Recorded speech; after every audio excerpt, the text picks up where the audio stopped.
Hey guys, it's Rachel from Thelittlereadinglamb, and today I have a book review on The Beach Club by Elin Hilderbrand, and this will be a no spoilers review.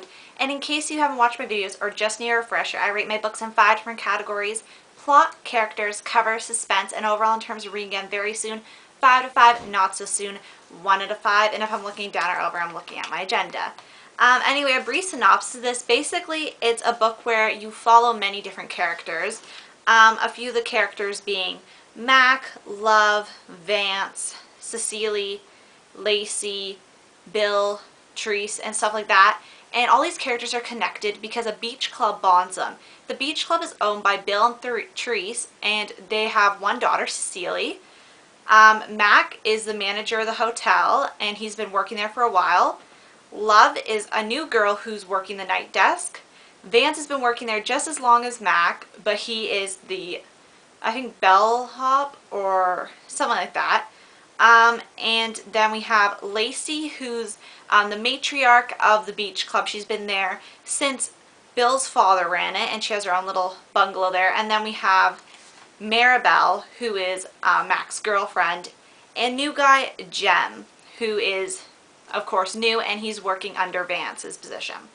So that's basically where all the characters come in. That's kind of their position in the story.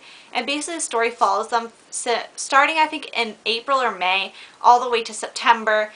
And yes, so I'm going to get into it now. So plot, I gave a 3.5 to 5. Now usually I love Elin Hilderbrand's books, but this one did not draw me in really at all. I found it to be very discombobulated. Everything was all over the place. Not really that much with the story, but I found there was a lot of characters to follow around and stuff, even though usually there is quite a few. It seemed like, it didn't seem consistent. Like, it was basically like they were just living like it's hard to describe what I felt. I just felt that the plot wasn't as strong as her newer books, but this is one of her older books, so clearly I love her book, The Castaways, and the new one, A Beautiful Day, and all that, so clearly it's gotten, clearly she hasn't not improved or anything. I just didn't really like this story as much as I usually do. But the things I did like about this story was I love the setting, of course. And I really did like how some of the characters intertwined, and I really did like certain parts of the plot. I think close to page 300 to 320, I think that part, I'm not going to say what it was, but that part kind of got me. I was kind of frustrated at that part, and yeah. But overall, it's a pretty good read. It's just not the most interesting Elin Hilderbrand book I've ever read.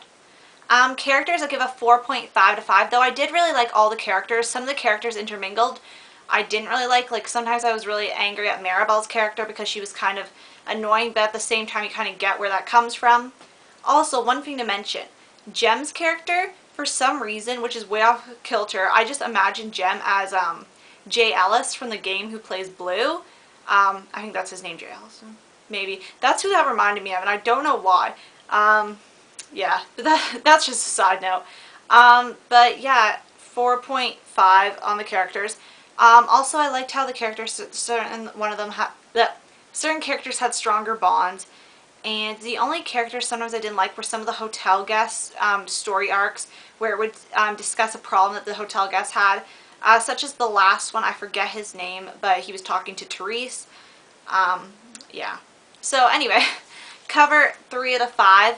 The reason I give this cover 3 out of 5, usually I love her covers. I love the setting and all that, but the only thing that bothers me is you don't really know who the two people are, which usually you don't know, but in this book I don't even have a clue who they could even be, which it kind of annoys me at the same time, but I like it because it's kind of mysterious. But at first I had a really good idea who I thought I'd be, and then it kind of changed. And I kind of like a cover that I can tell. But besides that, yeah, wasn't my favorite cover. Suspense, I gave a 3 out of 5 as well. The suspense wasn't too high-powered, but I did read this, I think, in 5 days. So that's pretty good for the size of the book, and the font's pretty small. But yeah, the suspense wasn't too high because in contemporaries, it's generally not very high for me because they're contemporaries. They're not like thrillers. So yeah, the suspense wasn't as high for me in this book, but it was still a really good book, and at certain parts I wanted to keep reading. Specifically when my power was out for a little while on Sunday, and I wanted to keep reading this, but I didn't have light. It all went away because it went near 5 o'clock and it started to get dark. So that was an example when it was really suspenseful. Overall, I give this book a 3 out of 5. I wouldn't read this right away, but maybe it'd be a better book for the summer.